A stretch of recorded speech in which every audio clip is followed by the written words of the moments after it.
And we are now live. Okay, so this is Senate Appropriations, and we're continuing our work on the FY 2023 budget. And we're taking testimony today from the Commissioner of Public Safety regarding the governor's proposed budget for that department. I know that there are a number of changes around dispatch and the 911 service. So we'd be interested in hearing that as well. So Commissioner, I don't know who else on your screen, if you have other people from your department with you today, if you want to introduce them. And then if you want screen sharing or however you want to present your budget proposal, just want to say that certainly we rely on the House to get into sort of the more line by line and get into the very granular details of budgets. And we really want to understand the big movements in terms of money, any initiatives, sort of what you see as the challenges, and sort of how things are with the department at this particular point. So with that said, I'm going to turn it over to you. Thank you, Madam Chair. Good afternoon. For the record, Mike Sherling, Commissioner of Public Safety. And I can't see the whole team, but I imagine we have Director Hallenbeck from Finance, Colonel Birmingham, Director Borneman, Director DeRocher, Director Wallen, Director Conti, and Deputy Commissioner Morrison, all standing by to take questions and delve into more detail. In terms of the actual budget packet and presentation of ups and downs and things, we have Rick who will handle that component. And I was going to start with exactly what the chair requested, was sort of a high level overview of components of our budget that are of significant note, either financially or operationally. So with that as the backdrop, there are 6 things that I have on my list, and I will try to go through some of the smaller ones quickly, and then focus on 2 areas of significant concern. One is the staffing and recruitment, to give you a general overview of what's happening there, and that dovetails directly into our proposal for finally, after 5 decades, moving to a regional communications infrastructure for emergency communications statewide. So prior to going to those 2 very large topics, there are 4 other areas that I'll highlight. 2 in fire safety, 1 in emergency management, and 1 department-wide.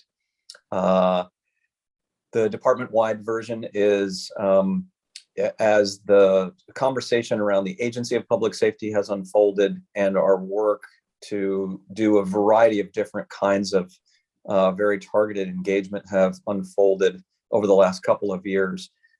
We have in our budget a defined Office of Community Engagement, which does not add additional personnel, but sort of formalizes the existence of a team of people whose job it is, in part, to actively look for ways to engage various communities and stakeholders around the state on the evolution of policy, budget, operations, et cetera. Those folks, as outlined, would be, again, all folks that are currently working, but more formalizing that Office of Community Engagement. Our 2 co-directors of fair and impartial policing, our Director of Mental Health, Director of Policy and Planning, and a contract staff in Will DeWhite, who's been doing an enormous amount of engagement policy development and training for us since the passage of the use of force bill last year. So that's the first note in terms of operational intersection with the budget.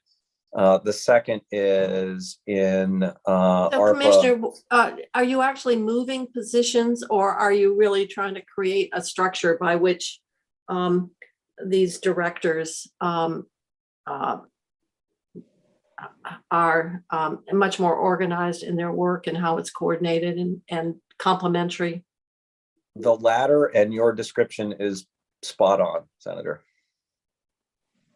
Oh, okay. Well, well, good. Thank you. I didn't know. Sometimes in budgets we see positions and money moving, but as you were describing it, it didn't sound like that was there was a need to do that here. It's really more about how you operationalize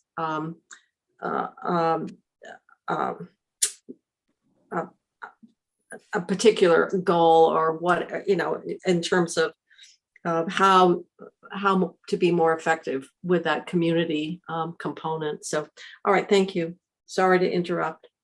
No, not at all. That's was an excellent question, and like I said, you did a great job at synopsizing what we're doing. I don't think I need to add anything to that.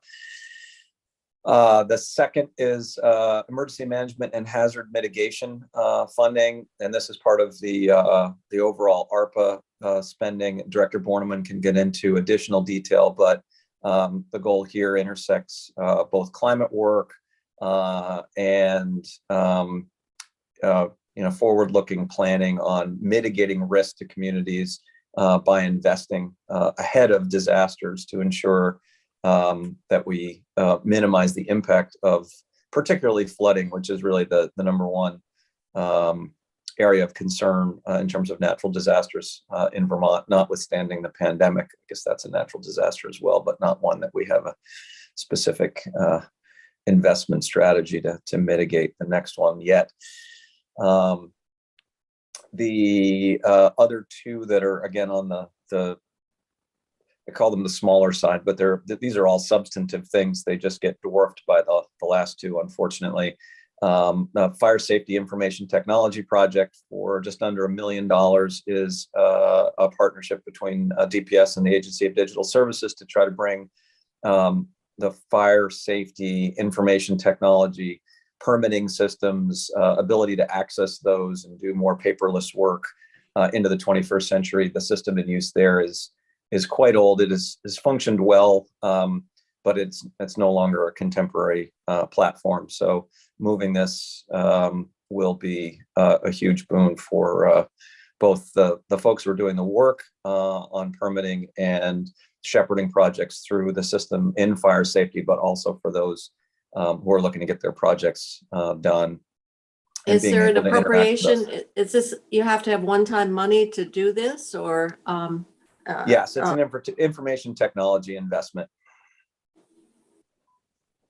And Director Droscher, I believe, is on the call to provide additional details should you want some in that area. Okay, I was just wondering what the price tag was. $960,000, just short of $1 million. Thank you.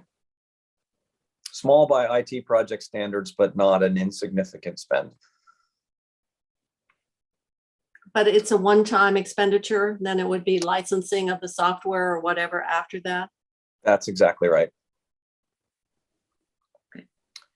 The second fire safety note is the ongoing revenue shortfall that you addressed in part last year.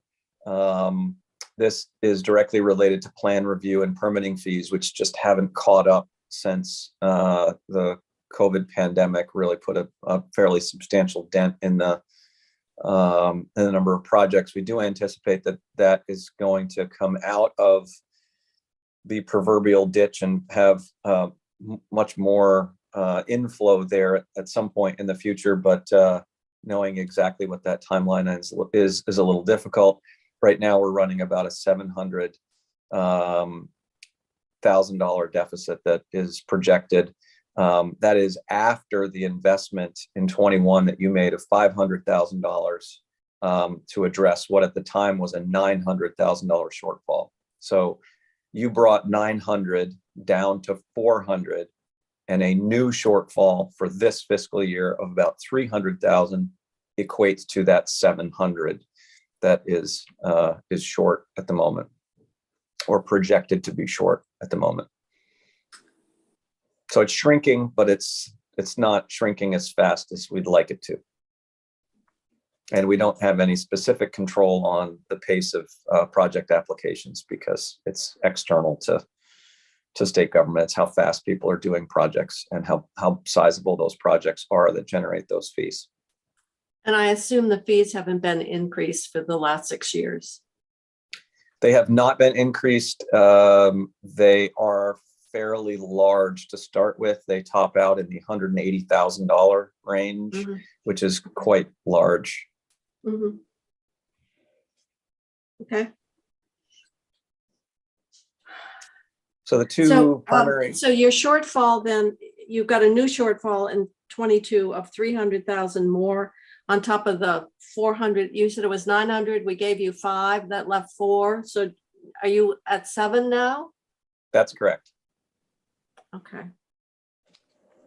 9 minus 5 equals 4 plus 3 equals 7 without the zeros. That's what I learned in public school. Yes, I'm not sure they do it exactly that way anymore. There may be an Excel spreadsheet involved, but it I'm worked sure. back then. Are you asking for one time to cover that deficit when you're talking about the budget? At this point, we're just flagging the revenue shortfall. I don't believe we've got a specific ask, but I would pivot to Rick to refresh my memory. We haven't talked about this in a few weeks, so I may be rusty. So are we running like an internal service deficit here? Is that Yes. what it is? Okay. Yeah, for the record, Rick Hollenbeck, Director of Finance and Administration at Public Safety. Madam Chair, if you want me to speak just for a moment about the deficit, we are not currently asking for anything. We are watching this projection, and there's a lot of projects in the pipeline that may cause that shortfall to at least shrink, if not go away.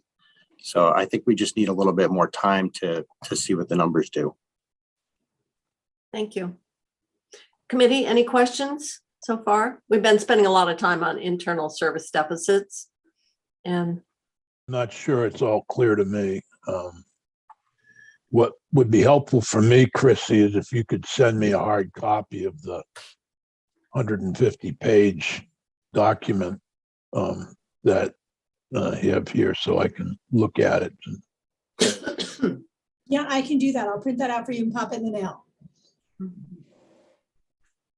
you're on transportation, they do home delivery. Well, maybe you could have somebody from the Bennington Barracks go out. It's actually I've gotta go get Jasper, some- Madam Chair. Oh, I've got to get something to, I'm sorry, I'm just choked. No, I'll be right back. but if as long as I can get it sometime next week, it'd be fine, Chrissy. I don't Yeah. need a automatic delivery. But I'll it's make hard sure to you- follow on my iPad. It really is. It's very, I'm trying to figure out all of it. And so I'd, it'd be easier to look at the whole document. You bet. I'll take care of that for you, sir. I appreciate that. Pretty. I don't really have pretty- any questions. Pretty small on the iPad. Okay. All Well, right. it I'm- is small. Thank you. I'm sorry. I just have to get something to drink here. It's bad when your lunch is just a handful of hazelnuts and they're right in my throat. So Oh, we'll keep going. you moved from Ritz Crackers, Madam Chair. I know. My my schedule is really not very healthy for a balanced meal. So yesterday was Ritz crackers. Today was leftover hazelnuts. All right. So last I knew is that you had projects in the pipeline and you're optimistic. And then Senator Sears wanted a delivery of 158 pages of nighttime reading. Well, yes, next week. Okay. Okay. All right. So we'll keep going. I will observe, as long as we're talking about lunch, that the lack of access to cookies in the cafeteria is actually a good thing, although not as tasty. The last two highlights that I have relate to staffing and recruitment, both a note for you on the current state of recruitment and retention for the state police, but also a note about the current issues we're facing statewide, and then regional communications, which dovetails into that. And I'll try to be brief to allow plenty of time to get into additional detail, both on these topics and the ups and downs that Rick can walk you through, and then anything else the committee would like to discuss. Our number one concern in public safety, not only with the state police and the law enforcement side of things, although that is most acute, is staffing across the entire spectrum of emergency operations, law enforcement, fire, EMS, even though it is not directly inside the Department of Public Safety, and emergency communications, which we'll get into a bit of detail on just a moment. Our staffing levels are at critical levels and dropping faster than we can recover them, and there is no end to that in sight. In 2021, the state police recruited 1 new recruit for every 3 retirements or resignations that occurred.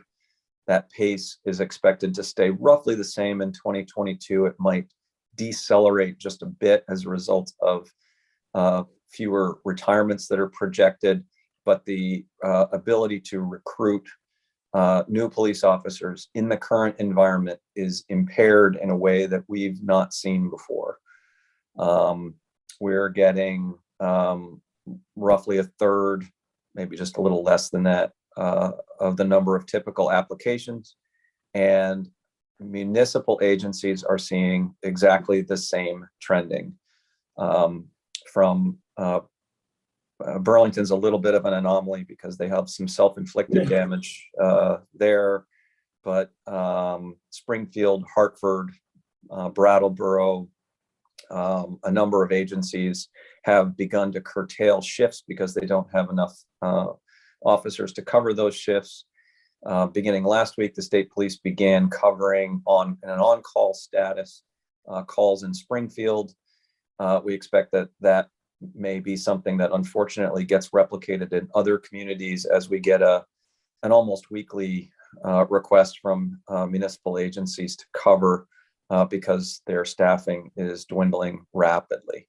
I think Senator Bruce has got a question of you, Commissioner. I'm sorry. Did you have a question, Senator Bruce? I do. I'm wondering if you could just elaborate what you meant by. Your internet is not great right now. Okay, We're getting a lot of static. No. No, we can't even hear you now. Is it your headphones? Now I can't even see you. Trying something else, I guess. While we're waiting for Phil, All right. Yes, Senator Starr has a question. yeah, Michael, we've had other agencies in and asked them about recruitment and things, and they have no problems at all with their recruitment. So I was wondering, is it mainly because it's public safety or the police department, or? Well, you get shot at for starters, but also the environment is tough. I'm sure it'd be interesting to hear the commissioner's response. If you're working in an office or a call center, I mean, there's a lot of your workers that don't get shot at, I would presume. And how are those vacant as well? Yes, we're down 36% in our 2 state-run emergency communication centers. They're commonly referred to as PSAPs, but that actually refers to the 911 call taking function. They also do dispatching, so we refer to them as communication centers. So it cascades in there as well. I don't know that there's a sector in Vermont that's immune from staffing difficulty in general, but you are correct, Senator, that ours are exacerbated by a host of factors. The national dialogue, the dialogue in Vermont, more acutely and specifically around law enforcement, The fact that we're open 24 hours a day, nights, weekends, and holidays is not necessarily an allure. The nature of the work, knock on wood, the number of bullets is limited, but it's not necessarily the frequency of the event. The fact that the event could happen, the severity of it does contribute to folks' assessment of whether it's a job they want to take on or not. So there's a cascading set of things that are crashing together, but we can't understate the climate and the way in which we describe policing publicly in the last 2 years has been catastrophically damaging to our ability to recruit and retain good employees. Other questions? Philip, are you with us yet? No? Okay. Well, we'll keep going and then we can always come back to his question, Commissioner. Okay. So the senator's question actually brought me to the intersection with regional communications. There are some different issues in play. Some of them overlap, the shift schedules and things of that nature, the nature of the work. But exacerbating our difficulty in retaining in our regional communication centers is the volume of work and the complexity of what we ask them to do. There are 6 regional communication centers around the state. 4 of them are run by municipalities or sheriff's offices, and 2 are run by the state. The largest municipal operation is in Shelburne. They dispatch for approximately 30 agencies. In the 2 state-run centers, we dispatch for over 100 agencies. And the complexity of doing that, the complexity of training, and the ongoing demands on the staff are simply untenable. And our exit interviews with the staff that's turning over at a rate that's higher than any other operation in state government, according to the Department of Human Resources, is causing just an extensive attrition rate that we can't keep up with. As a result, beginning in the summer of this past year, we began seeing the call taking capacity in those centers diminish to such an extent that 911 calls were rolling out of those centers and into other regional communication centers, other PSAPs. And as a result, we worked with the 911 board to stand up temporary call taking functions, which are still in place today, to handle those rollover calls, because we're simply not able to handle the volume that's coming in on a day-to-day basis. It's been improved a bit as a result of hiring some temporary call taking staff that are faster to train, but are limited in their capacity to only taking the 911 calls, not actually dispatching the back end and dealing with the complexities of police, fire, and rescue operations. So long story short, there's no end to that deterioration of staffing in sight, and we don't have a tool in our toolbox to be able to fix it, because the primary underlying issue is the complexity of the operation. So as a result, we have put forward, and the governor has agreed and recommended, an initial $11 million spend, $8 million in one-time, $3 million in our base. The reason that it's in base is we anticipate that it will be needed for at least 2 years in order to fund the full transition to regional communications.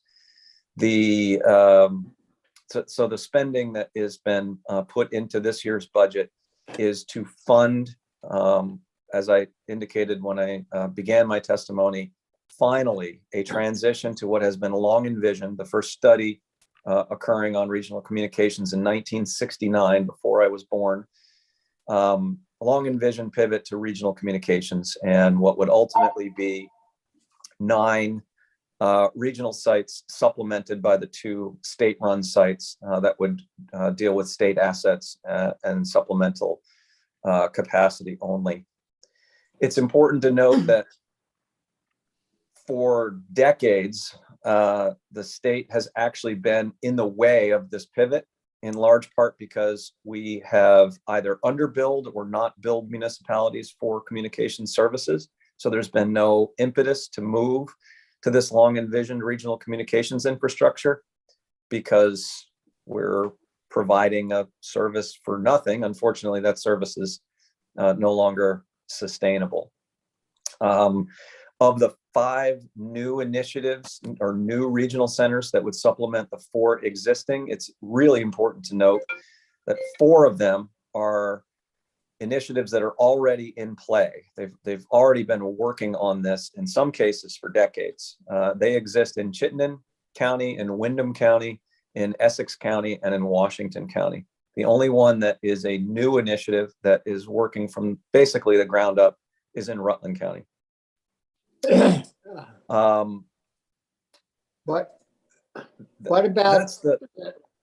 What about the Orleans County area? Because our guys are complaining like crazy.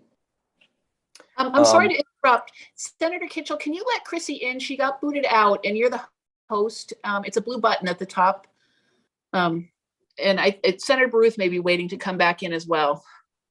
A blue button? It's a blue button. Admit somebody waiting in the waiting room if you're on your Zoom. I'm on Zoom, but I don't have a blue button. Do I go into participants or more? Perhaps. I'm sorry to. She's going to make me host after this, so that. But she said you would be the one able to let her back in. Well, I don't have a blue button. There's nothing on the top of the bottom about somebody waiting in the waiting room. No, I've seen it come on, but I don't have any. I have mute, stop video, share content, participants, and then more. No, okay.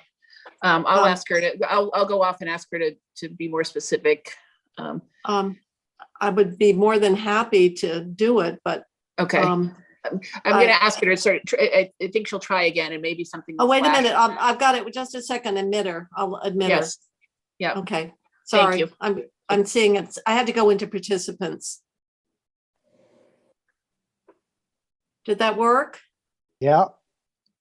Oh, Yes. yeah. Okay. But Chrissy isn't here. We need Chrissy. Chrissy's still waiting. I'm back. She's in. Thank Oh, there we you. go. Okay. Quite an ordeal. I'm sorry. All right. That's Well, okay. I hope you can remember your question. We'll get back to it. I can remember it. Okay. Is now appropriate or should I wait? Oh, I don't know. We're into dispatch and PSAPs. I'll wait until the end and then I'll ask. And Senator Starr was talking about, we know that this has been an issue. Of course, we were in the midst of the debate as to whether we should consolidate into 2 centers. And we shut down some of the PSAPs, and that was very controversial. And now your proposal is sort of saying that approach wasn't what we hoped it would be. Oh. And I know that the towns that are paying the other for dispatch, I heard that the little town of Calais had the cost increased to $250,000. So the issue around these call taking and regional communications is it's a source of broad concern. So I think probably Senator Sears will be talking about it, but this is sort of deja vu because we were one of the committees where that battle raged about the consolidation, and there was obviously questions raised. The union, of course, opposed it vehemently. And the other part of this, what you're talking about, the workload. And I know that in the fall, there was, or couple of months ago, there was coverage. You were the department was the subject of some coverage by Mike Donahue about the implementation of a new dispatch system. And I think, you've had Valcor, you had Spillman, and then you moved to Valcor. And so then I understood that from the article, it was basically saying that people were going back to writing paper tickets, et cetera, or that it was put on hold. And so I just wondered if you would update us relative to the technology that supports this function, wherever it might be located. Certainly. To answer Senator Starr's question from a couple of moments ago, we're aware that Orleans needs coverage, and that would be part of the transition planning to figure out where those agencies would go in this regional construct. We don't want to prescribe who goes where exactly, but we're certainly in a position to help facilitate that. To speak just briefly about what the $11 million in proposed funding in this budget cycle would be allocated for, it would be in 3 buckets. The first for new regional communication centers to help them stand up their infrastructure and operations. The second for the 4 existing regional centers for any costs that they have in taking on new agencies or upgrading technology in order to do that. And the third to pay for the transitionary costs for the roughly 100 agencies that would need to move services from the state to one of the regional centers to pay for their first year of transitionary costs. It strikes me as I'm talking that we have a white paper on this that I know has been distributed to other committees, and I don't know off the top of my head whether it was copied to you or not. So if it was not, I will get you that. I think the committee may have it. I have it.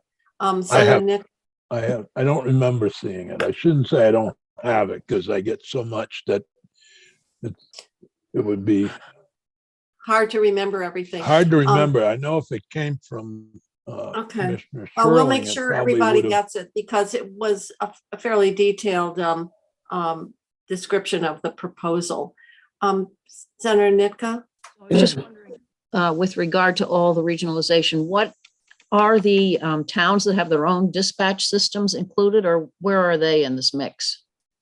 They would retain their own dispatching if they choose to do so. They could certainly join a regional center if they chose to do so, but we're not proposing any kind of changes to existing services. There are some agencies that get their services from Keene, New Hampshire. We're not suggesting that they have to move to one of the regional centers that would be in place in Vermont. We're just looking to finally fund the capacity to have these regional centers, and then folks can choose to use them as they see fit. And do they at this point know what the cost would be if they did join? Is any of that out there? We do not know exactly because it depends on the governance structure and the cost structure adopted by each regional center. However, when we look at the existing billing constructs of the 4 regional centers that are currently in place, and we cross-reference those to what we thought the best billing structure would look like for the 2 state-run communication centers, it comes out to about $53 per call as an aggregate cost. So our budget construction is based on that and a single year of paying those costs for the agencies that are making the transition. Now, 2 elephants in the room. One, Senator Kitchell mentioned, which was years ago, this transition from having 4 state-run PSAPs or communication centers to 2.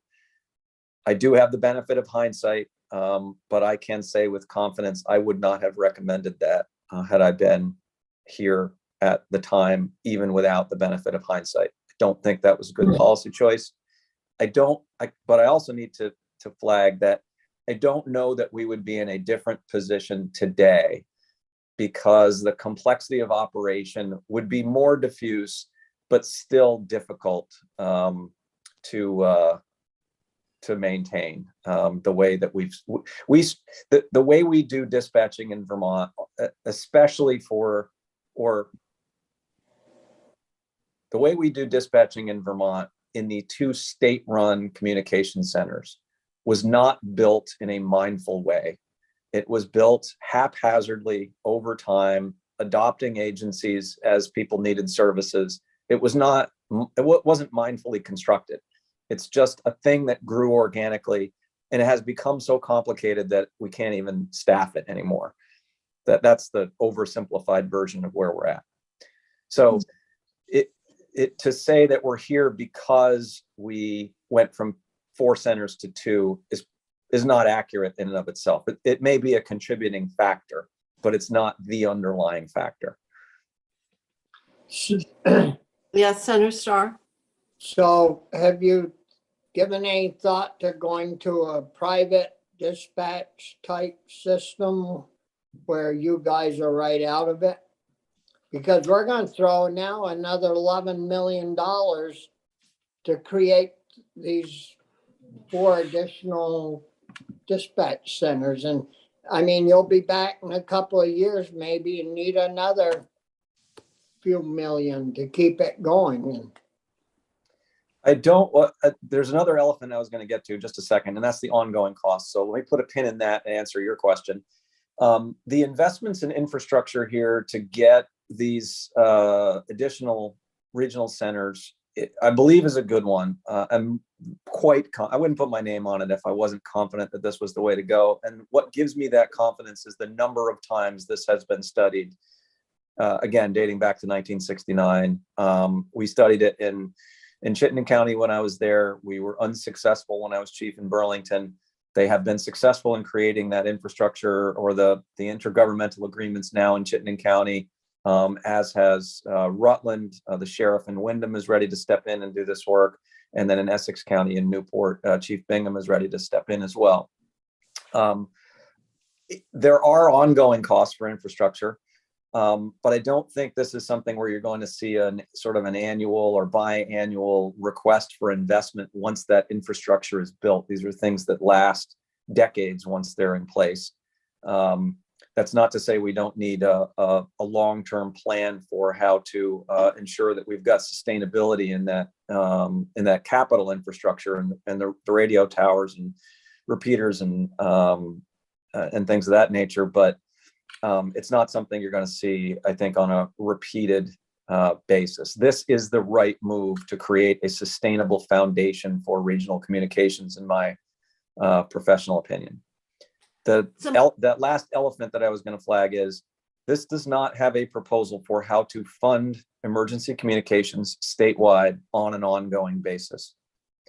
We've not put that forward because right now, each regional center does things a little bit differently through various intermunicipal agreements or contracts. They each have a different billing structure. The new regional centers that are envisioned also have different types of structures that are envisioned to both govern them and to operate them. So we just don't see a viable place for the Department of Public Safety to put forth a specific funding mechanism to fund to fund emergency communications on a statewide basis. That doesn't mean that a funding mechanism for all emergency communications from 911, which needs stabilization, through these regional centers is not a good idea. And what we have been talking with all of the various stakeholders about for now 7 months is, well, this is going to come as a giant shock to you that the governor is not a fan of new taxes and fees. But since this is the first time you've heard that, there is a potential path to a statewide funding mechanism if, coupled with whatever would be developed as a statewide mechanism for emergency communications, there is simultaneously a sunsetting of the current billing constructs for taxpayers. In other words, say I'll make up a town, Smithville is currently taxing their taxpayers, $50,000 a year to pay for regional communications.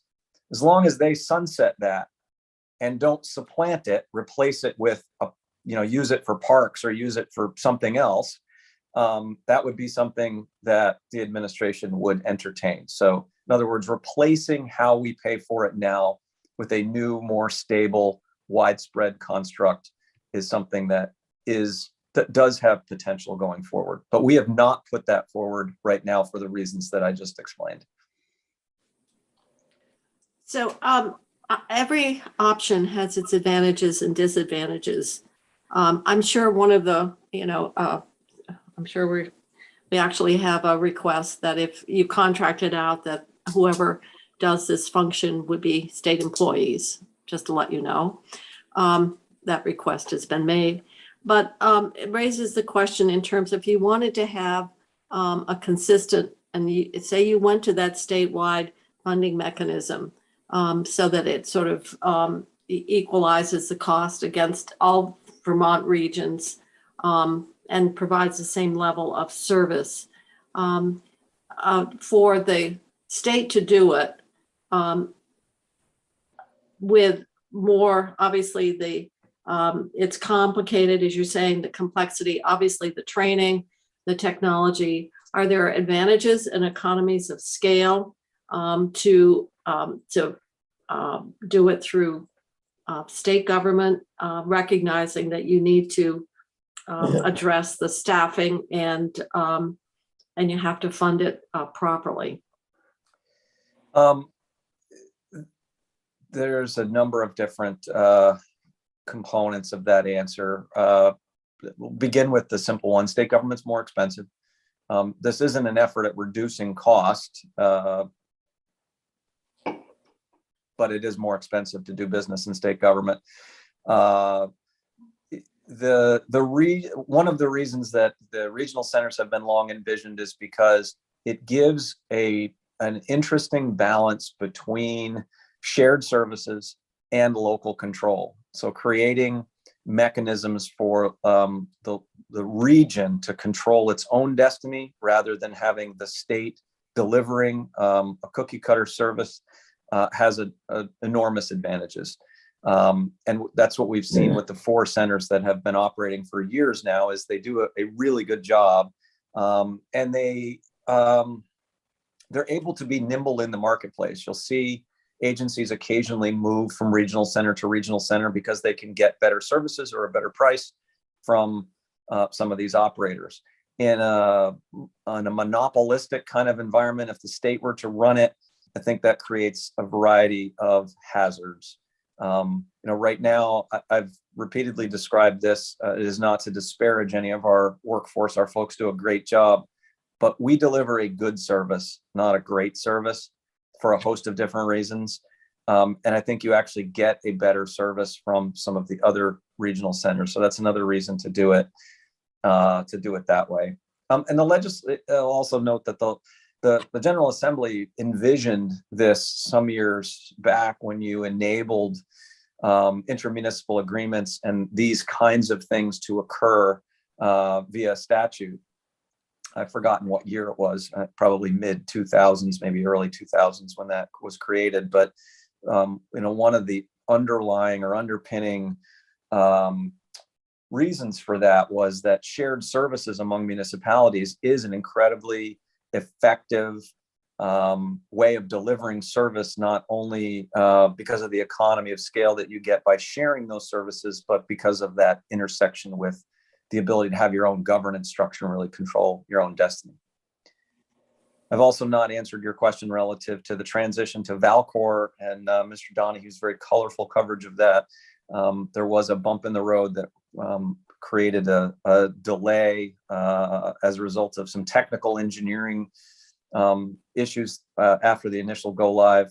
The second go live occurred in December and it's been functioning well since then. So we are now, for the first time we're not entirely on one system. There are a couple of holdouts. There are 2 agencies that I'm aware of who have not transitioned to the Valcor computer-aided dispatch and records management system.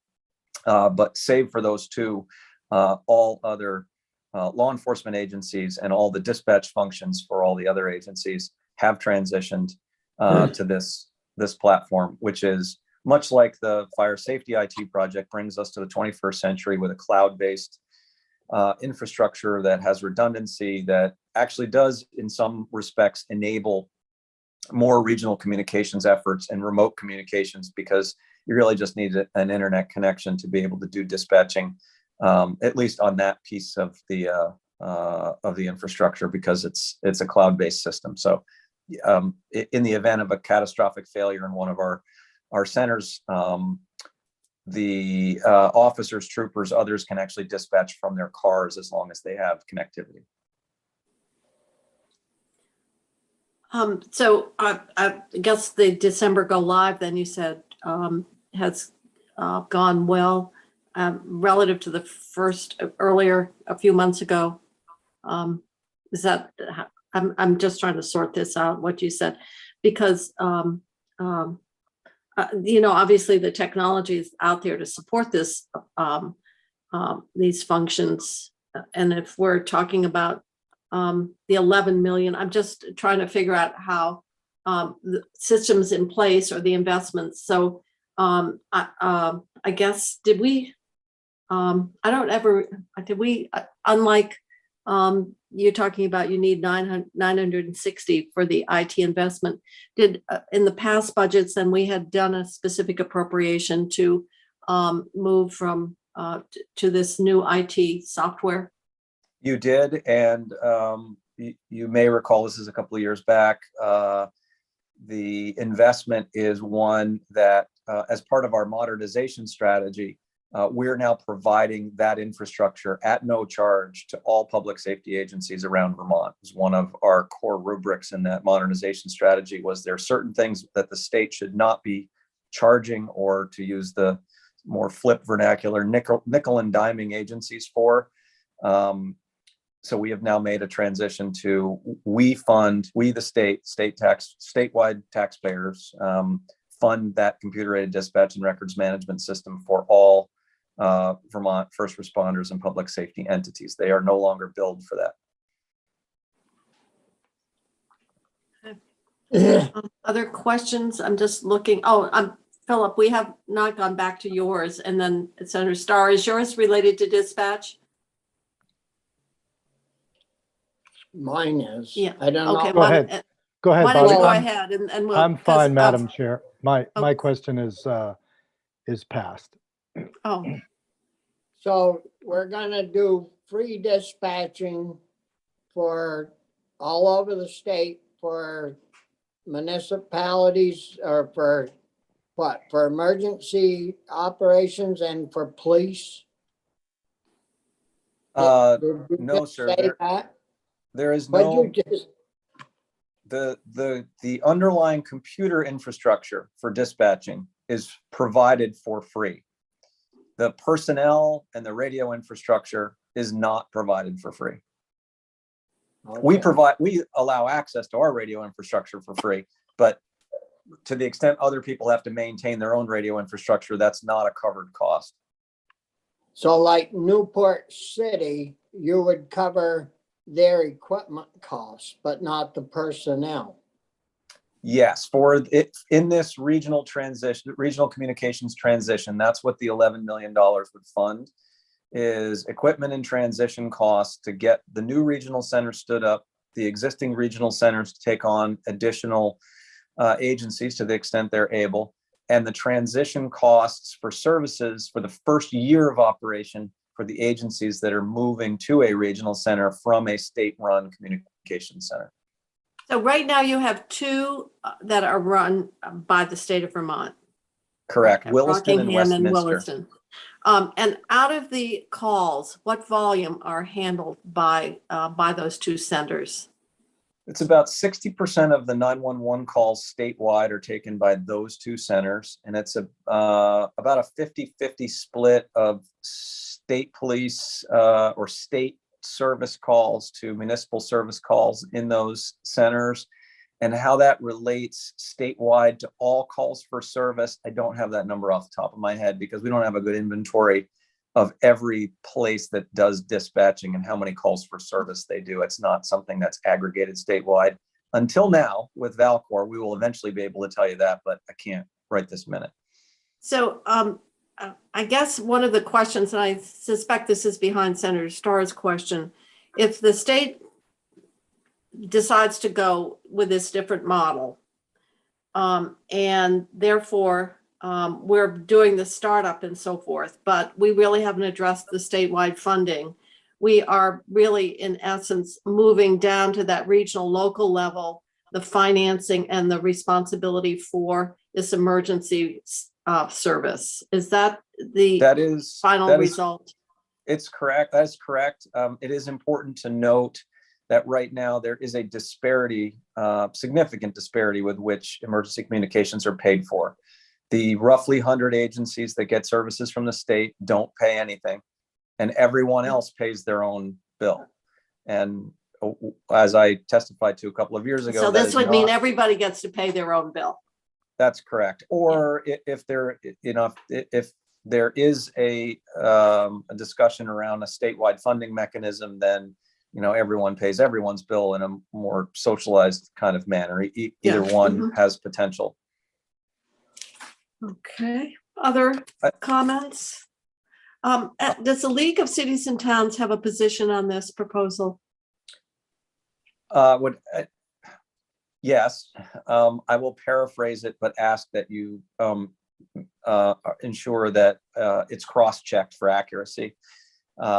They are supportive of the move to regional communications, and their primary concern is the funding mechanism for municipalities going forward. Yeah. Okay. Well, this is something I believe government operations is going to have to, they'll be taking testimony as well. There's one thing that I haven't said that's important, Madam Chair. I probably should have said at the beginning, but I'll save it to the end. I cannot guarantee the stability of the 2 state-run regional centers going forward. Our staffing scenario is so precarious that we're actively looking for places to contract with to take our dispatching call volume if and when that staffing, particularly in Westminster to start, deteriorates further. So there is a time sensitivity and an urgency to fixing the underlying infrastructure here that has not existed previously, that's been exacerbated by recent events. We have in the budget adjustment in several areas of state employment, the administration has felt that the workforce shortage and the vacancy level and the nature of the work required some additional response in the terms of salary, shift differential, and so forth. Was that request made and considered, or because the way you're describing it, it's certainly a system that's under a great deal of stress, and yet it's really essential to public safety of Vermonters. And so I was wondering whether that possibility had been explored for your call takers. Yes, it is actively being explored now through the bargaining process to create a mechanism for significant retention bonuses. That, unfortunately, we believe will only slow the attrition rate a bit because the primary underlying problem is not monetary. It is workload and complexity. It's simply too complicated, and there's too much workload in these centers for them to be viable jobs for people. They're just incredibly difficult, and that's why people are leaving at the highest rate in state government. Yeah. Okay. Well, I'm sure there'll be a lot more attention given to the proposal, I guess. Though I'm hearkening back, Senator Sears and I had a discussion around courtroom security, and the sheriffs aren't able to provide it because of their workforce. But the one thing that they did say is the state paid deputies positions remain fairly stable because of the fact that they are state employees. And so I'm linking that conversation and observation as it relates to that conversation that we had. Senator Sears, I hope I portrayed it correctly in terms of their comment. Very correct. And so I just, understand you've got a terrible dilemma here. The complexity of the operations, no question. The fundamental question or concern is the extent to which moving that task, that operation, with the complexity that you're talking about, with the workforce problem that you're talking about, can be better managed at a regional level than at the state level. Yeah, and we've been considering that in our discussions for the last 7 months, and we believe that accessing workforce around the state in multiple locations provides a better foundation. We're not seeing the same level of attrition in the communication centers that are currently run regionally. They're not without challenges, but they're nowhere near the challenges that we have And the final component actually dovetails into something Senator Starr said earlier. I remember 30 years ago having conversations about sort of collapsing our public safety services into a more unified way of doing things. We were having active conversations about having public safety officers do police, fire, and rescue all at the same time. There were conversations back then about going to 2 statewide regional dispatch centers.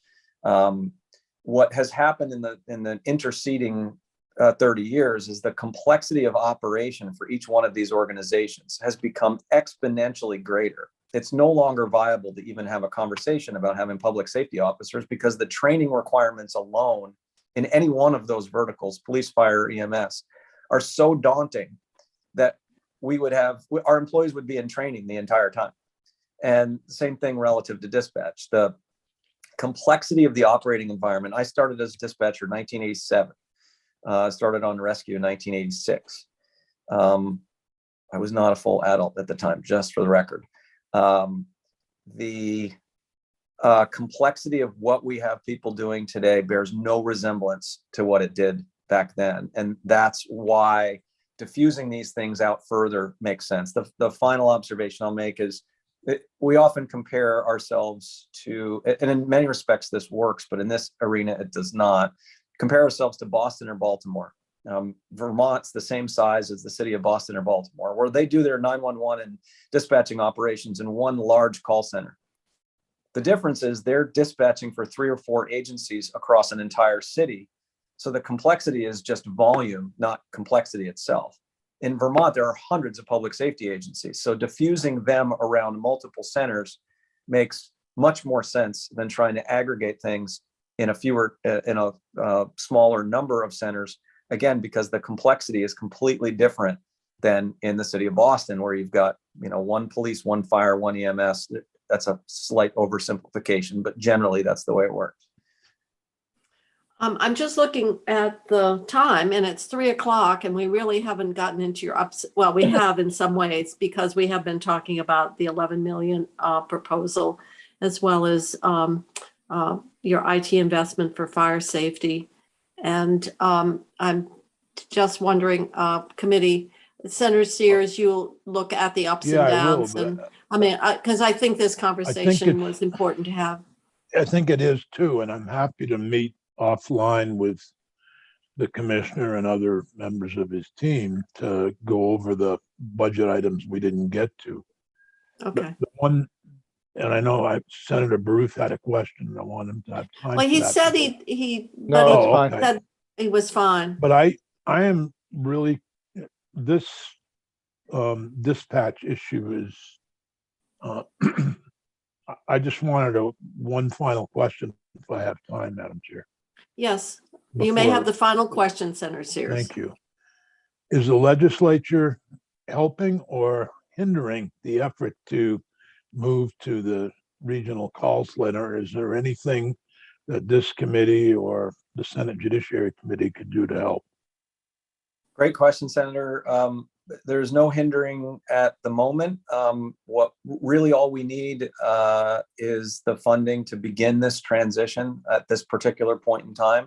And then, as I indicated, we certainly entertain a larger conversation about the underlying funding construct for how you fund emergency communications on a statewide basis. But the most important thing is to begin the investments in the underlying infrastructure as swiftly as possible so we can begin to shed some of this work. I should also note in response to your question, there are at least 2 of these centers, the newly envisioned centers, that are ready to go in a matter of weeks. So they're just waiting on the money. Again, the state government generally has been in the way. It's not as a result of any specific legislative action. It's the surface tension of change not coming when it's needed. Wish we had this conversation before we finished the Budget Adjustment Act. Well, you've had the final question. Sorry, what, Bobby? Well, I was just wondering, communities are very concerned about all this, the local communities, and we have town meeting coming up next week, Monday. And they're gonna wanna know, well, when is the state gonna shut us down? So we have to get new dispatching. And I think it's very important that we get some kind of an answer to relate to our municipalities when we go to town meeting. That's a great observation, Senator. All of the municipalities that are dispatched by the state police have general cost projections that were given to them 18 months ago around what the cost of dispatch would look like under the state construct. So they have a general sense of that. We know from talking with some municipalities that they've actually put it in their budget in anticipation of this. But I think more often than not, coming from municipal government, I can say with great confidence, the handbrake has been on this topic for so long that most of them don't believe it's true and don't believe that we're going to make the investment. And we're now at a point where it's a crisis and we have no option but to make the investment, in my opinion. And we've got to give deference to the communities and their ability to pivot. And that's why we're suggesting the investment to help them do that. But not doing anything is going to be far worse than keeping things the way they are right now. Well, with that closing statement, I will let Senator Sears look at the material, and we'll send the description of the project because we have the Department of Public Service. It's at 3, so I don't want to keep them waiting too long. We'll obviously have more questions, or people, if they have questions, can convey them to Senator Sears and he can explore them as he meets with you in greater detail on your budget. Thank you. Thank you very Apologies much. that the rest of the team, which is far more interesting to listen to and smarter than I am, didn't have a chance to say anything. Well, when we're back in Montpelier on the 8th, we'll have a chance. Thank you. Thank you. Thank you. Be in touch. Senator So- Kitchell? Yes. It's Chrissy. We had a little technical glitch when I was removed from Zoom, and you are now the host. So I'm hoping you can make me the host again, and then I can let the public safety folks in. Well, Public service. And what you need to do is just kind of highlight my name in the participants. just a and hit second. more. All right. Highlight your name. Make host. Yeah, make me the host, and then I can take control. And there we go. Thank you. Perfect. Nice. I'll let the public safety and public service folks in. He's the high-tech guru. I think there's more to this, Dick, than I just think we got a real problem. And I'm not sure giving it and saying we'll help you with startup, but how it gets funded after you've got it is a little dicey. Yeah. I'd say very dicey. I mean, we've already been led down the wrong road. I don't know how many times. So, okay. Well, what choices $11 do we million have? is a lot of I know, but what choices do we have? That's the real private issue. part. Let the sheriffs do it or somebody Well, other than. that's exactly what they're talking about. Probably the sheriffs would be the logical place. But then you've got great variability, and then we've got the If they're same in issue with Vermont. workforce. Yeah, if they're in Vermont and as opposed to Tennessee. Yeah, the sheriffs, I mean, Marcoux gets along fine, I understand. Yeah, ours runs fine. Yeah. The Yeah, real it does. problem is when you've got a system that's so personality driven.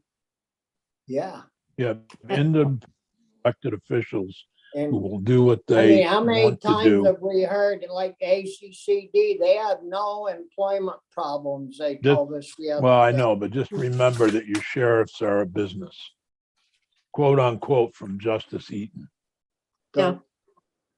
Yeah, well, a lot depends on the nature of the work. So I see we have the commissioner here and I'm sure she's anxious. I don't know what Region 1 means by Patricia LaRose identification, but that's Yeah, intriguing. I believe that it was part of setup that I did years ago, Senator. Oh, well, it's intriguing. It sets you apart. I just want to know, are there region 2, 3, and There are. and where does that leave the commissioner? I don't know.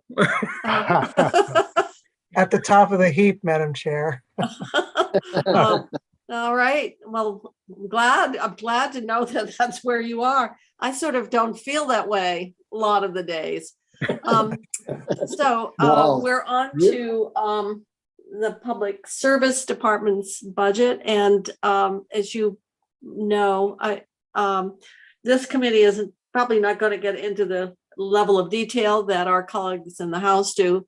But obviously your department has had a lot of work to do over the last year. And so we really would like to use this as an opportunity to get brought up to date, how things are going. Certainly the creation of within the department of the broadband board with Christine Hallquist and the CUD development, but other areas as well are certainly, I'm sure, where we'd like to get updates. So I'm going to leave it up to you. Do you want to screen share in terms of your budget? And we really want more of the highlights than the getting down into what you might have for everybody's got fee for space. Everybody's got salary increases. Everybody's got benefits. Everybody's got retirement. So but if there's some things that are unique to the department that either are either on the plus or minus side of the budget, that's the kind of information we would find really helpful, Commissioner. Thank you so much, Madam Chair. I recall this approach from last year. So what I plan to do is have Ms. LaRose go through the crosswalk very quickly, unless you would like to dispense with that as well, because frankly, the story is simply that we have about 700,000, give or change, increase owing principally to salaries, benefits, the typical pressures. And beyond that, there really isn't a lot that is new in on our operational side. And then I can speak to the issues that you just outlined. So shall we pass on that, or would you like to go through the crosswalk?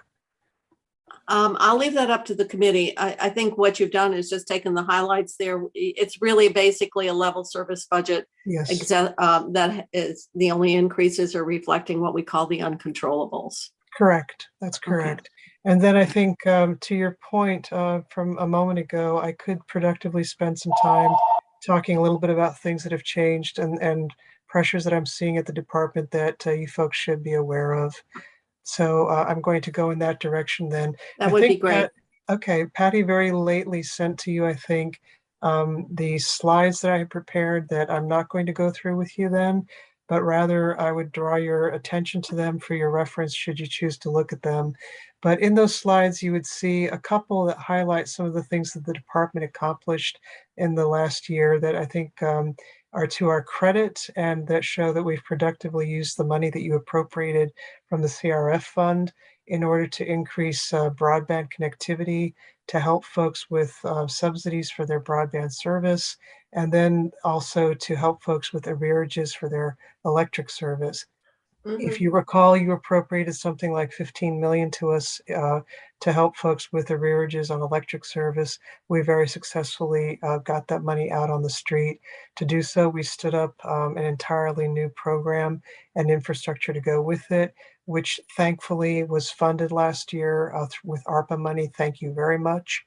As a result, we have a couple of limited service positions that are being used to good effect, and that in due course, they are time limited and they should be. And so I expect that to be a retraction in our workforce. We also stood up the Vermont Community Broadband Board, as you mentioned ago, Madam Chair. And I have to say, I think that's working very well. Director Hallquist and I have an excellent relationship. We've known each other for many years in different roles, whether it was when I was general counsel at the PUC and she was a utility executive, or in our present configuration where I'm the commissioner and she's the executive director. Because of that relationship, it makes it very productive, and I would say there's an ease in respecting the independence that the legislature clearly had in mind for the Vermont Community Broadband Board in its ability to use its discretion to appropriate the ARPA funds that you've sent their way and which the governor has agreed needed to go their way.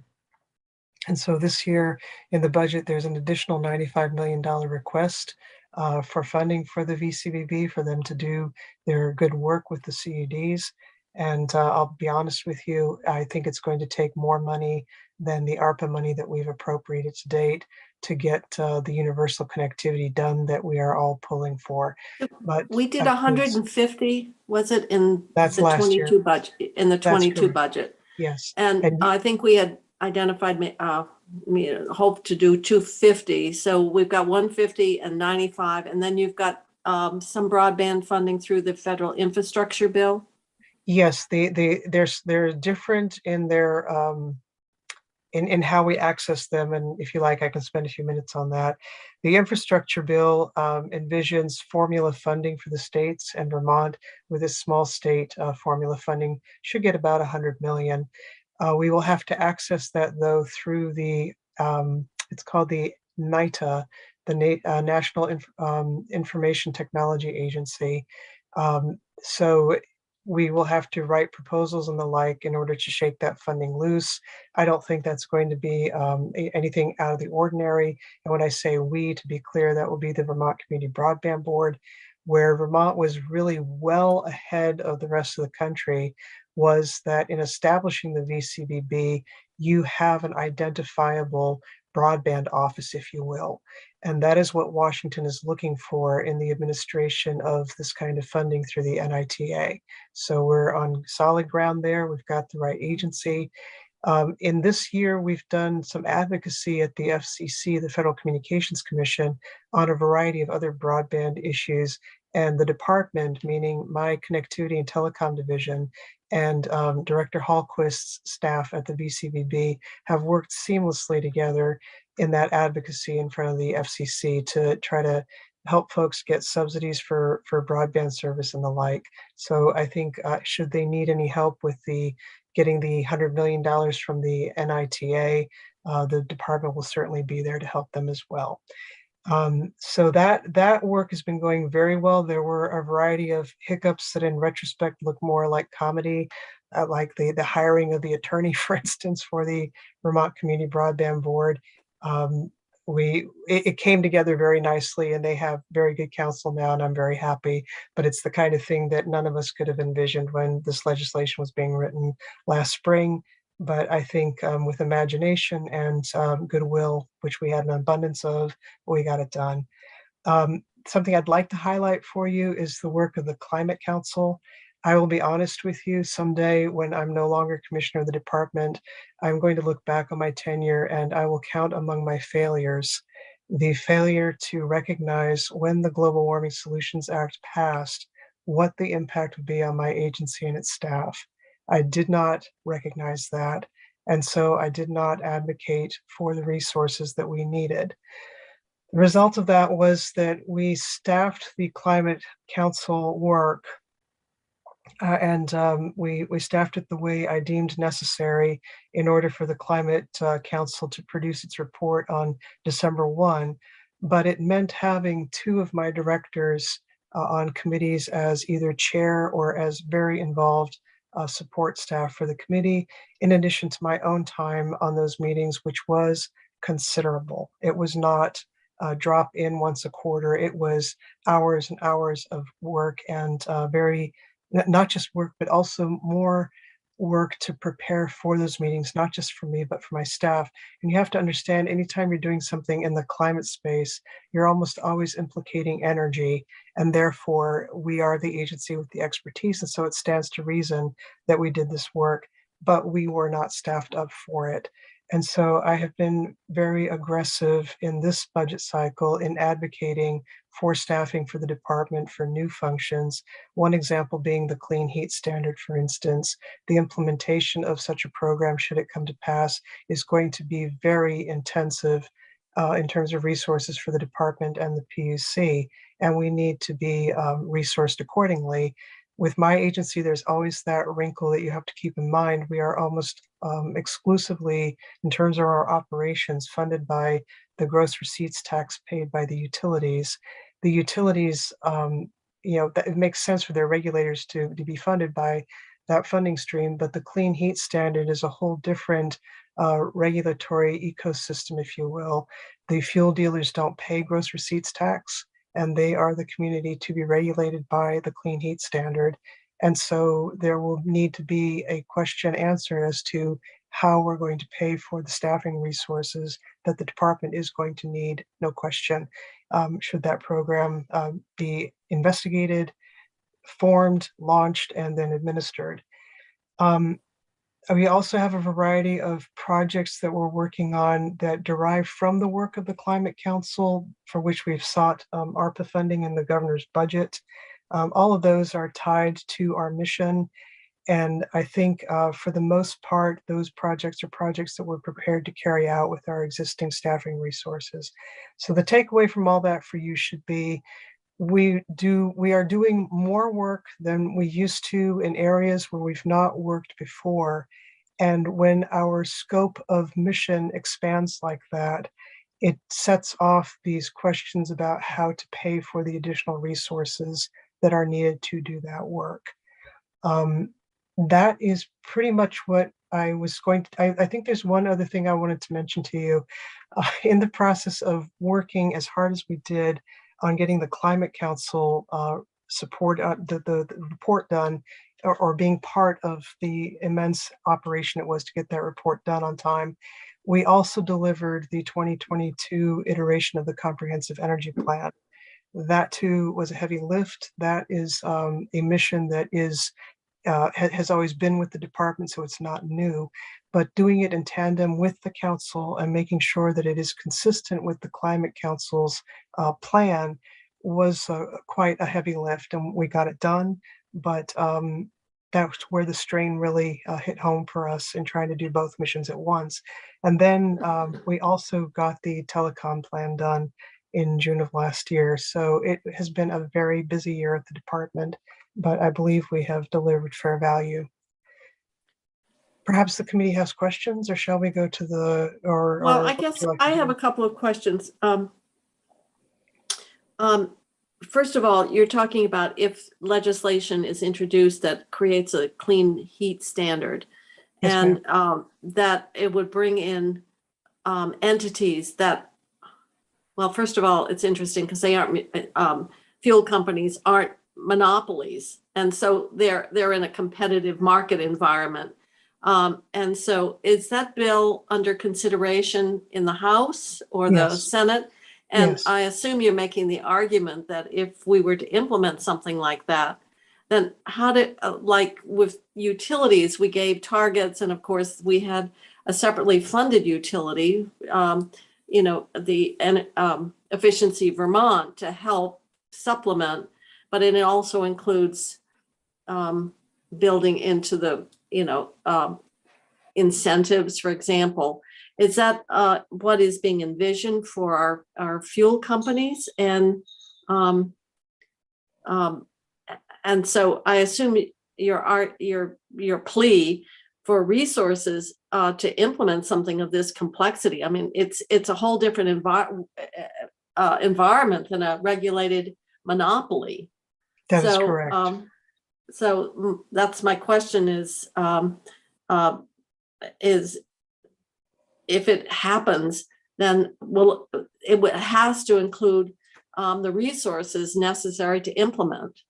That's correct, Madam Chair. Think of this as a consciousness raising exercise, where what I'm flagging now, because as I said, I made the mistake with the Climate Action Council and the Global Warming Solutions Act of not flagging these things. I didn't recognize the need, but I see it now. And what is happening with the clean heat standard is that when it is all said and done, what will be instituted is a new regulatory framework for a population that has not previously been subject to regulation. They are not monopolies, as you say, but the construct would be such that it would be designed to reflect what they are, which is small businesses largely in a competitive environment. This is under discussion in the House, and they have a very detailed bill that House Energy Technology is working through. They're making recommendations to the House Appropriations Committee, and the department has been in there advocating for resources.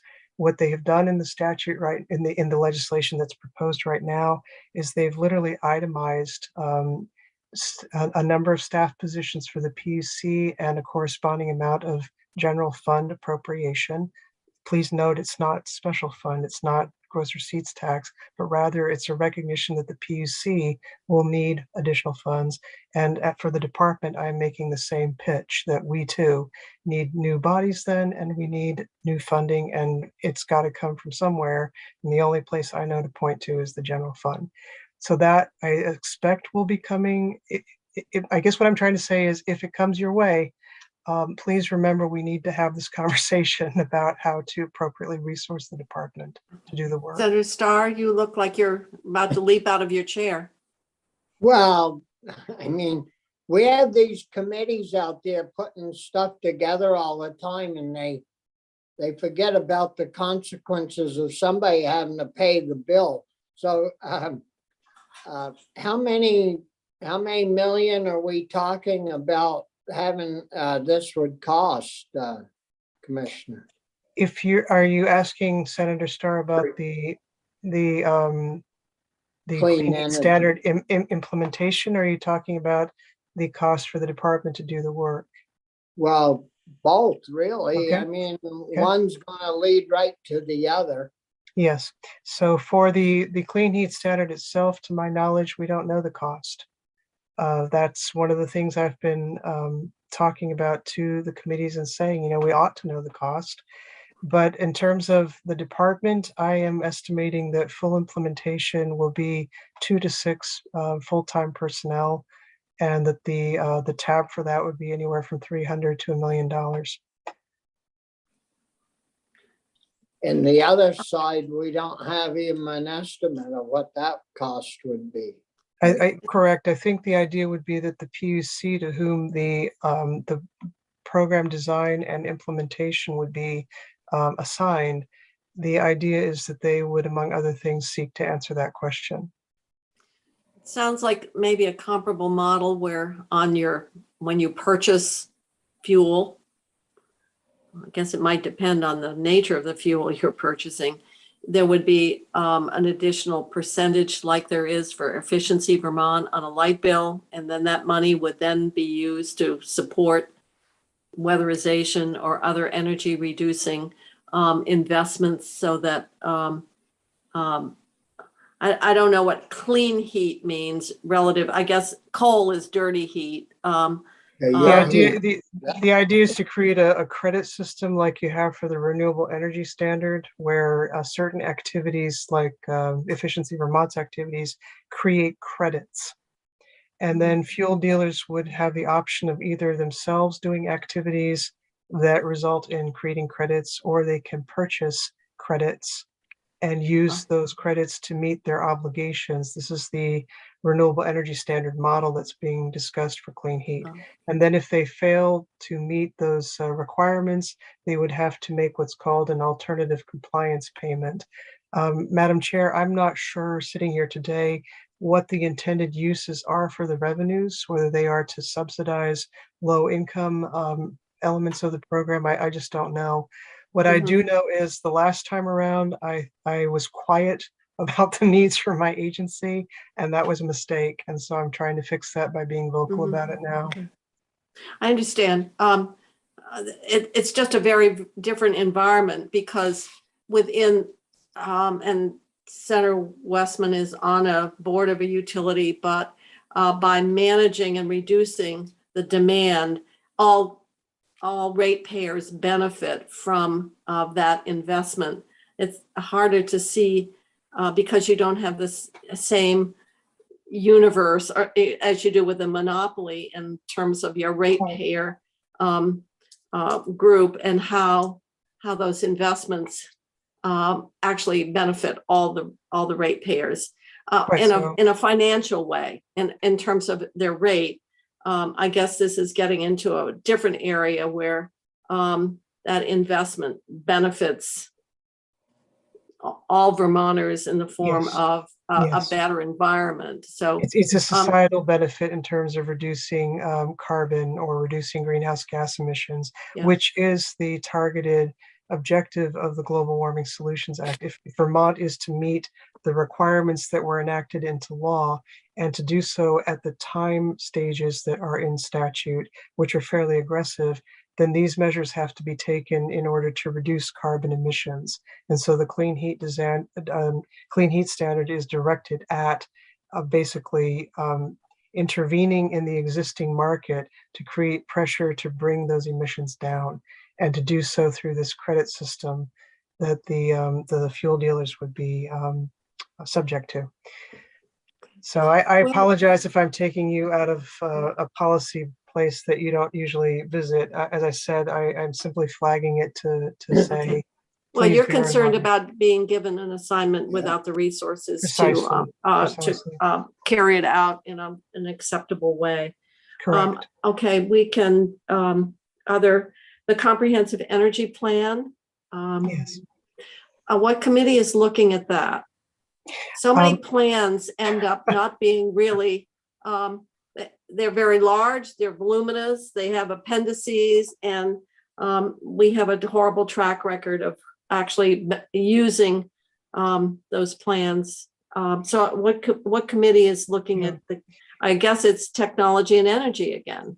Well, to put it this way, Madam Chair, there are plans that are action plans, and then there are plans that serve the purpose of supporting other people's planning activities, such as the regional planning commissions. I'll use as an example. The comprehensive energy plan is one of those reference plans, if you will. It's the thing that the Public Utility Commission has to look at in order to decide whether to issue a Section 248 permit, for instance. They have to find that the proposed project is consistent with the state comprehensive energy plan. The committees of jurisdiction in the legislature are House Energy Technology and Senate Finance and Senate Natural Resources. So I imagine if they wanted to look at the plan in any greater depth, they would. We have been in to testify to them to give them an orientation to the plan. So they have heard from us, but it's not an action plan per se, although there are several recommendations, some of which my department will be focusing on implementing in the coming years. For instance, the equity analysis, we've made a recommendation in that plan to look at all of the processes that the department has and the PUC has to see where there are opportunities to make them more equitable and to make, to bring folks into the picture for access who otherwise have not felt like they had access. So that's, I hope that answers your question, Madam Chair. I guess it does. It puts it in the right context, because I know that sometimes we've felt that a lot, particularly in renewable energy, it was driven not because of a planning and a framework. It was driven by incentives, financial rewards, and some and maybe where development of these renewables occurred was driven more by that than, and the location by someone who wanted to, for a profit reason, as opposed to where the generation was needed most. And in the absence of a plan, it becomes very ad hoc, and it's driven by the people who want to develop or who want to, have the investment or are going to gain financially. So it's helpful to, hear how the plan maybe could help deal with some of that ad hoc, more financial driven, and that sometimes might be at the expense of creating, of not providing the greatest distribution of generation around the state. Yes, I and understand. concentrating it, and I guess I'm speaking because in the Northeast Kingdom, we do export, we generate more power than certainly we consume.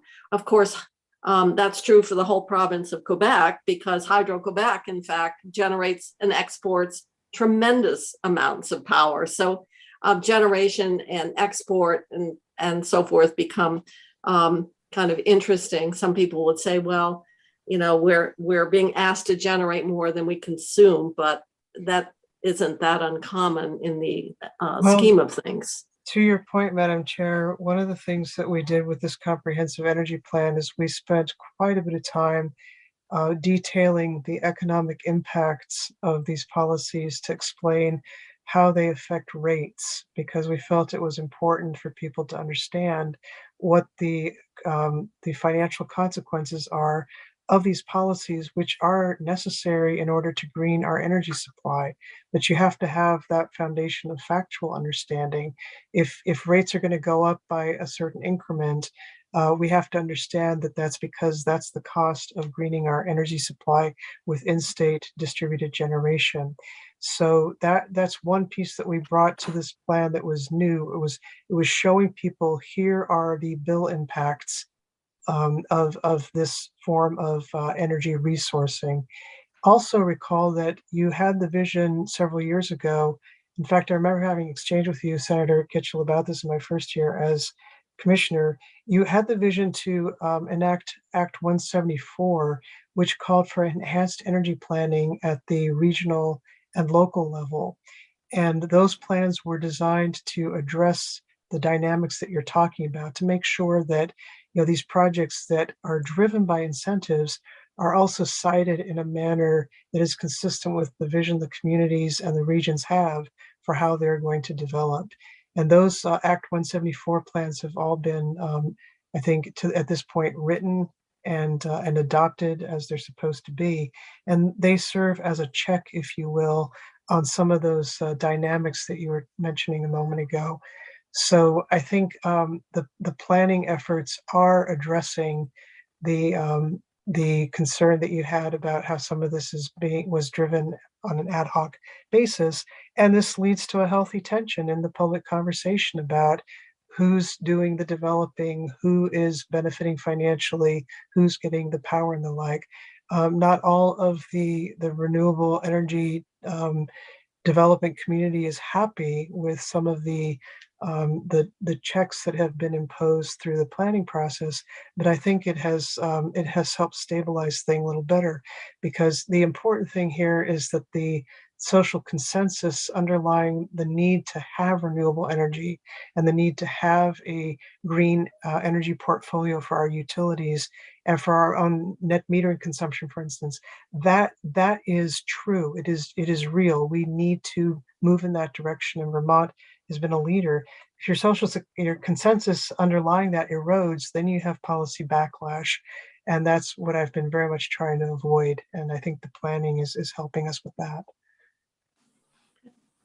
Other comments or questions of the commissioner? Well, it sounds like you've had a busy summer. We did, but I think some things that you folks really should be proud about is in the days when we did not know the Infrastructure Act was coming and we did not know the ARPA money was coming, you folks really went out on a limb with us in giving us the funding to do emergency broadband connectivity. And as a result, we nailed close to 10% of that problem. We went from having somewhere around 70,000 people with no access to broadband to about 60,000 people before the VCBB was created. And, that's, you folks really, I appreciated the partnership in getting that done. And then the work on arrearages, again, you should take a bow for that, because that was cutting edge work in the nation. And by the time the second round of CARES funding came around, the federal government had specifically called out electric arrearages as an item for all states to give some form of relief on. And Vermont already had a program up and running. And if you folks hadn't had the vision to authorize that, I don't think we would have been in that position. So I'm not sure that we can claim all the vision, because obviously the utilities were very concerned about the arrearages and the impact on all the ratepayers if something wasn't done. So I think it was driven by a variety of factors, but I guess we can take a little credit because we ultimately decide how the money gets allocated. Senator Kitchell, you've never allowed me to pay you a compliment yet in 5 years, so I'm not surprised now.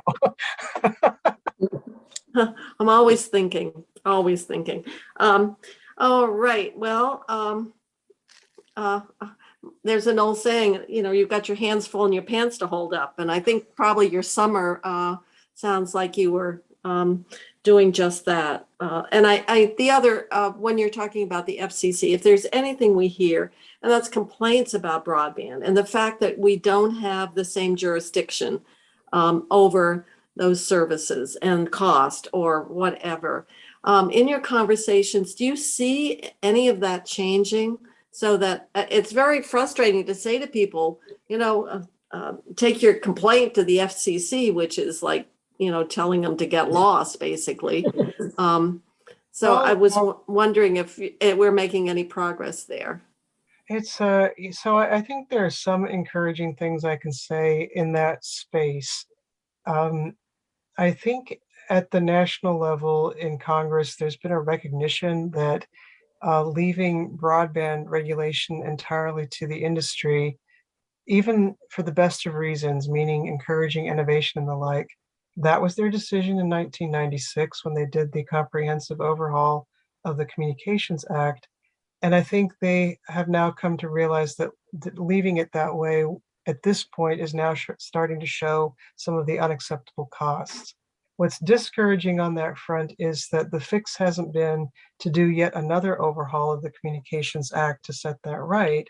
Instead, the fix has been to find workarounds, such as the funding going to the NITA or the ARPA funding that has come directly to the states and has been very clearly called out for broadband, along with a variety of Treasury guidances that have made clear that things like community broadband are acceptable and are directly intervention in the market, if you will, which is at odds with the declared policy of hands-off broadband. So the workarounds and the money are welcome, but the fact of regulation and what to do when I hate my service, I think that's the next front, because now that the sacred cow of broadband availability has been, how shall I put it, targeted for a remedy. Slaughtered. Well, I didn't want to go that far. That makes it, it probably emboldens some people in Washington to say, well, okay, now let's start looking at the terms of service and the like. The other thing that is encouraging, I think, is Chair Rosenworcel, who spent a few years in the wasteland of the minority.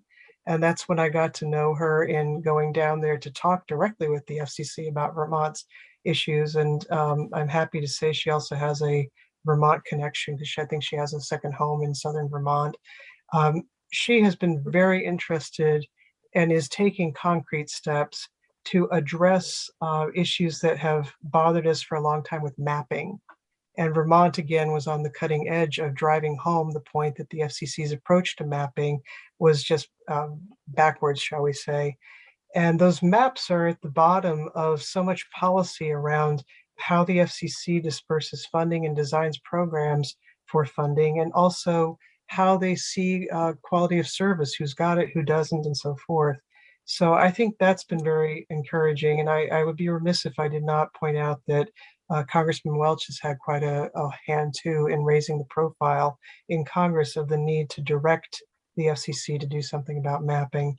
But in terms of, is somebody going to stand up anytime soon and write a law that says, broadband companies, you must do better by your customers? No, I don't think that's going to happen. But I do think in Vermont that the CUDs, when their work launches, will provide an incentive in the market for the broadband companies to do better, because consumers will then have options, or likely will have options. So that's what it looks like from the policy geek point of view, if that answers your question all. Meanwhile, I do encourage any one of you to continue sending your constituents our way. We'd certainly do our best to help them and find solutions, even if we don't exactly have regulatory authority over that. Mm-hmm. Okay, thank you. Well, I know the CUDs are, certainly have a lot to do, and they're in different stages of development and expertise. And I know that everybody who doesn't have adequate broadband service or not at all thinks that they should be the first group to get served. And of course, they're having to set priorities. So we hear from people saying, you know, I have this tremendous need, and then the some of the companies basically would say, well, if just give us the money and we'll give you the service. So you know that then it just turns it right back around, because there isn't money to do everything all at one time, or even the workforce, or even the probably the supply chain at this point. So You're right about that. But I will say this, Vermont is the recipient of a blessing, because in addition to having created the Vermont Communications, or the VCBB, in addition to that, the appointments to it have been brilliant, and the money and the resources could not be in better hands, because you've got very seasoned executives and thought leaders in the space of broadband working with these CUDs to solve these problems. So I can understand that people are impatient, and it's beyond impatient. It frankly is intolerable anymore to be in a world without adequate broadband access.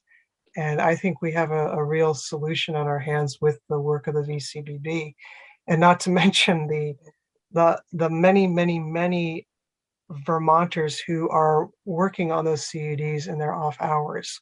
It's just extraordinary, but it is going to take time, and that is very cold comfort to people who, I have no question, have need of a solution tomorrow. And that's perhaps the unsatisfying part of the work. Senator Sears, you have your hand up. I do. First, I want to offer a compliment before I become critical. No, The good news is, in all seriousness, I've found your department to be one of the most responsive to constituent concerns and things that I've brought to you over the last few years. And so I really do appreciate that. Thank you, Senator. I will pass that on to my staff.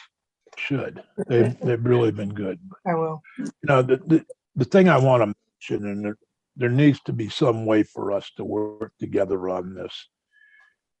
When I first started, everyone dealt with the Department of Motor Vehicles. 95% of the rest of state government, most people didn't even get involved with. And so it was always constituent service regarding the Department of Motor Vehicles, because that's what everybody had a license, or most people had a license, most people had problems. Today, it's kind of switched to the broadband telecommunications industry, where everyone has problems or issues with. And the inability to affect change on the federal level with the FCC is one of those frustrations, and how you explain that to our constituents. And I think that the two are compared, except we had complete control over the Department of Motor Vehicles. We have no control over what the FCC does. And now more and more, I'm finding that with the post office too, is more and more constituents complain about postal delivery. And these are basic things that now people rely on. So I just add that to some way of publicizing that with the constituency, so that they are notified, whatever it might be. Now, here's the number for the FCC. If you got a problem with Comcast, call them. I can certainly look into that. I don't know. Senator. That might be a little over blunt, but there needs to be a way to shift the blame to the feds. I mean, I can't tell you how many constituent complaints I got about the post office. And I have no influence whatsoever over the U.S. Postal Service. As a matter of fact, my service was coming in at, once a week for a while there was lucky. I can certainly take that back, Senator. It occurs to me that a pursuit of mine has been to beef up the communications part of my Consumer Affairs Public Information Division. We're working at capacity. So the good news is that we provide the constituent service and are responsive because we are paying attention that way. But there are aspects of the broader messaging that you're getting at. Oh, I like your dog, by the way. Hi, dog. Oh, thank you. Marley's very excited to be Yeah, in here. Marley's Today. Marley's very special. We have Marley and then we have Julie. Okay, Okay. And then we have Bum Bum and we have Twinkie. And I don't know about Senator Westman and Nitka. Well, I was reading about Marley in the paper, I think, and there was something about a cherry pie too. but anyway, the broader messaging, the public. See, I appreciate your candor about shifting the blame because that's how it feels. But in my mind, it's almost do that on my income tax. It's almost about civics practically. He's the head of the household. Oh, Marley is very good. Yes. I really think that what you're pointing to is the need to remind people about how government works in the United States, and that when something is preempted, it's a serious thing. It means the federal government has said hands off, and the federal government doesn't always know what the boots on the ground impact of that is. So I can see that that's work that we can do, Senator, to improve upon that, to help people understand why things are the way they are. Mm-hmm. I give them Peter Welch's number and Bernie Sanders and Leahy's phone number when they call me with that. And calls about the post office was Vice Senator Leahy. Senator Sears, you're unstable. He's frozen. Mm-hmm. He's frozen. Yeah. There he is. Now you're muted. You're muted. Oh, I just got bounced out. Speaking of broadband. I know you got bounced out and then you came back muted. You had something profound to say. I came back muted. Well, there are things what I was just leading up to was what I finally did with the post office complaints was just have kind of a standard message with the phone numbers for Leahy, Sanders, and Welch's office. All right. Mm-hmm. Well, you know what? I think we can do something like that.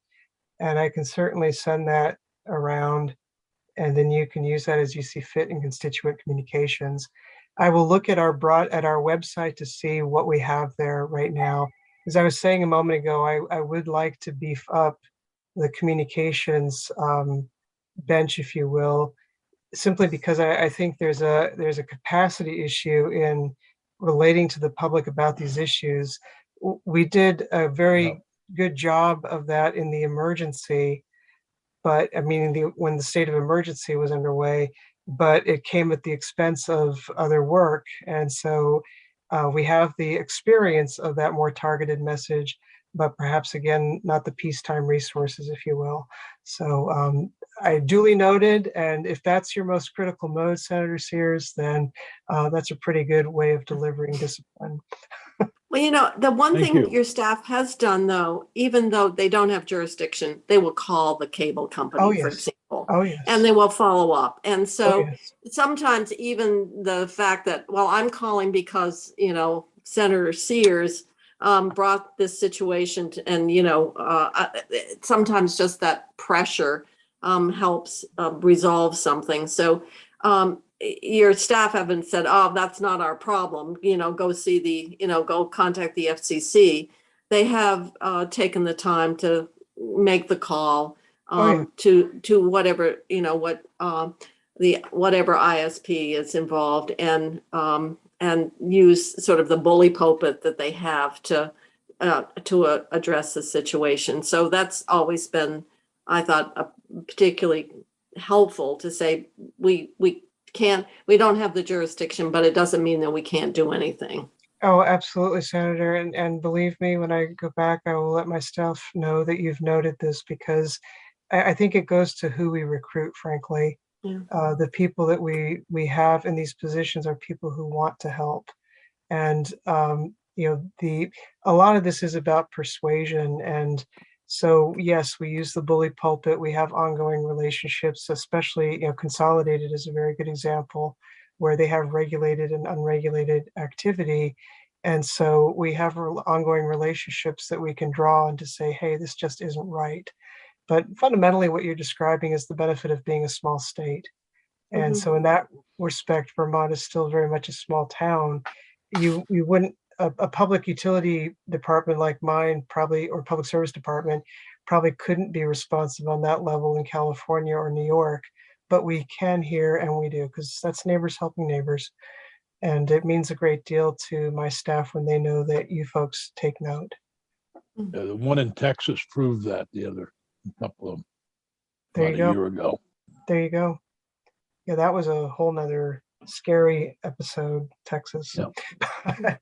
Not today. So other questions of Commissioner? Okay, well, we haven't spent a lot of time on your budget. I hate to say it, your budget is Not pretty interesting. straightforward, but sometimes that's good. But we have had the opportunity to talk to a number of issues, and so we appreciate that. Unless there are further questions of the commissioner, I'm going to suggest, well, we're almost at 4 o'clock. So if we are finished, we will